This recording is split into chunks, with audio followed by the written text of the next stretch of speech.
একদিকে গৌর মুরতি ধরে আসতে, ও মায়েরা কথা বলবেন না, আমার দিকে মন ধ্যান নেই। একদিকে বললো কি গৌর মুরতি ধরেছেন, আর এখন বললেন গৌর স্বরূপ ধরেছেন। কার স্বরূপ ধরেছেন? বললাম মহাভাব স্বরূপিনীর স্বরূপ ধরেছে। মহাভাব স্বরূপিনীকে অনেকে জানেন, অনেকে জানেন না। মহাভাব স্বরূপিনী হচ্ছেন শ্রীমতী রাধা রানী। তাহলে গৌর হরি কার স্বরূপ ধরলেন? রাধা রানীর স্বরূপ ধরলেন, রাধার ভাব কান্তি অঙ্গে নিয়ে এলেন। এটাই তো মূল কথা। গৌর স্বরূপ ধরেছেন, অর্থাৎ রাধার ভাবকান্তি নিজ অঙ্গে ধারণ করে এসেছেন। এটাই শুদ্ধ লীলা।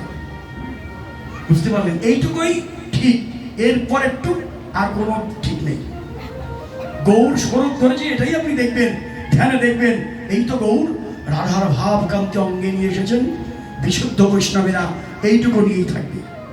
এখন আমরা তো আর ওইভাবে পারি না, এখন আমরা আমাদের কথা শুনতে চাই। আর গৌর রাধার ভাব কান্তি নিয়ে এলো, তাতে তো ভালো, কিন্তু আমাদের জন্য কি করলে? এই যে এবার পদকর্তা আমাদের কথাটা বলে দিলেন। পদকর্তা বলেনি, এই যে আমাদের কীর্তনীয়রা, আমাদের ভাবুকরা ভাব দিয়েছেন। গৌর এবার এবার এবার কথা বসবে। এবার স্বরূপ ধরেছে,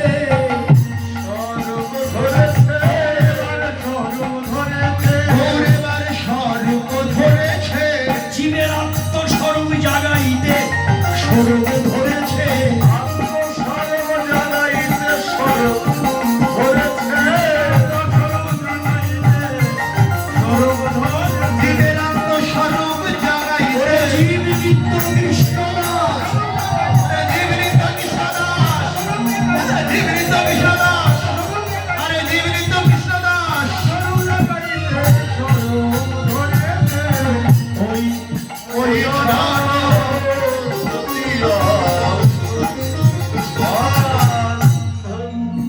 এই যে কথা, যে স্বরূপ ধরলেন, আমাদের কথা, আমাদের জন্যও স্বরূপ ধরলেন। কেন? যে আমাদের আত্মস্বরূপ জাগিয়ে দেবার জন্য। আমার স্বরূপ কি? স্বরূপ মানে আমার পরিচয় কি? হ্যাঁ, আমি কি? সনাতন গোস্বামী মহাপ্রভুকে জিজ্ঞেস করলেন, কে আমি?